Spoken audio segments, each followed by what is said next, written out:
Hi, my name is LWray, and this is my podcast for Social Studies Final for my interdisciplinary unit on the book Abby, California Gold by Pamela Walls, and my unit is going to be focused on grade 4. This book is a book that has a lot of mini storylines going on throughout the larger story.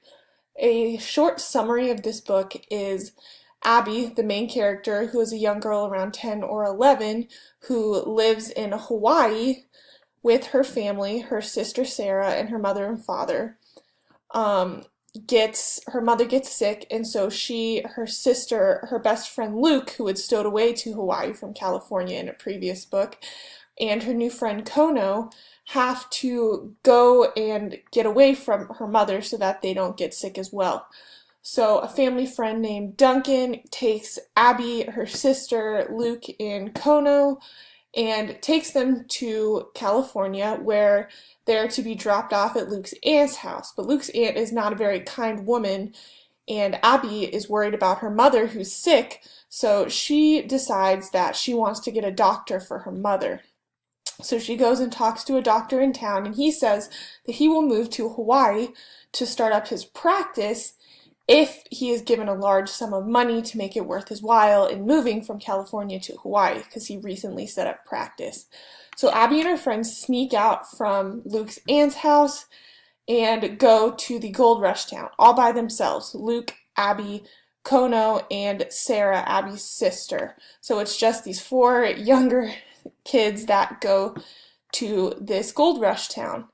And as they start mining, they are befriended by a family who runs a store in town. So they have some adult friends who are helping take care of them. But during the process of mining for gold, Luke gets gold fever. So he ends up staying and going and looking for gold while he leaves Abby, Sarah, and Kono in this little area. And during this time, Luke goes out with another man who they mine together and split the profits.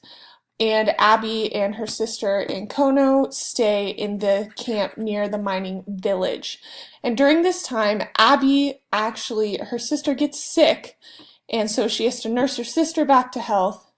And she actually ends up starting a business for miners, so she is actually making money in gold for this ultimate goal by making biscuits and pies and different delectable treats while her sister is sick to help make money while also being able to take care of her sister. And during this time, while Luke is out away, which really hurts Abby, that he is putting money above them, because in these mining towns there are men who will take young children and use them to mine for them. Luke ends up being out in this area. He does not come back when he is warned that there's some danger probably coming. They hear a bear. And so later in the story, Sarah and Kono get taken and Luke's not there. And so Abby has to try to figure out a way to take her sister and their little friend from Hawaii back and get them back. But we don't know if Luke helps her, and you'll just have to read the story to find out. I actually really enjoyed making this unit because it challenged me to think outside the box and to think how different things connected, and that kind of moves me to my first activity. So if we come up here to social studies, my first activity that I would like to highlight is the map course activity. And in this book, Abby and her friends travel from Oahu, Hawaii to San Francisco, California. And at this time, people traveled great distances on boats because planes weren't really a thing. And these trips could take months at a time. And so after kind of previewing the book and reading, the students will actually take a map and a ruler and map the shortest route possible for Abby and her friends from Oahu to San Francisco.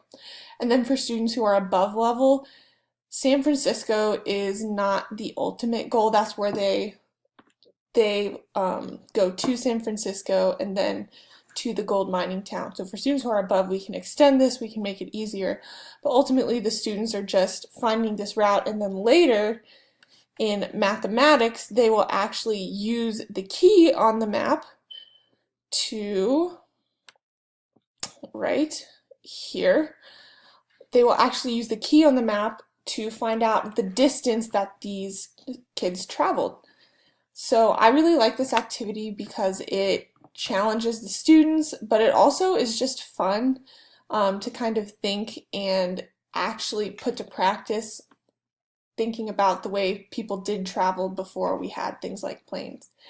And the second activity I would like to highlight is the Sneak the Treasure activity in science. And when Abby and her friends were coming home, they exchanged their gold nuggets and dust for gold coins, but they couldn't just take these gold coins in a giant crate because they didn't want it to be stolen. So when they were coming home, Abby and her friends had to try to hide the gold coins in their clothes by sewing pockets and things so that these pieces wouldn't be stolen on their way back home. And students, in this activity, students would engineer some kind of design to get as many gold coins home without detection as possible. And so they can do this by designing clothing or different creative ways, whatever they come up with to do this. But they also have to think about what would have been appropriate in the time. So they can't say that they would take a backpack and put a jetpack in it and they could just jetpack instead of going on the boats, because that wouldn't be culturally appropriate. So they have to come up with a culturally appropriate way to do this, which will have studied some of the gold rush background, so they'll have that knowledge before we actually do this activity. And the third activity I would like to highlight is Escape the Camp. And in the story, Abby's sister and her young friend are taken by miners and forced to pan for gold. And Abby and her friend Luke have to help them escape. So what I've actually found online is an escape room that you can purchase where it takes knowledge from the gold rush, and the students have to use that knowledge along with some different things in the classroom to figure out how to escape the room, like these children would have to escape the camp. And I really like this activity because it actually does promote movement in different arts as well. There's so many things that we can put into this one lesson and this one little activity. So I really enjoyed all of these activities. I really enjoyed doing the research for this. And thank you for your time, and I will talk to you later. Thank you.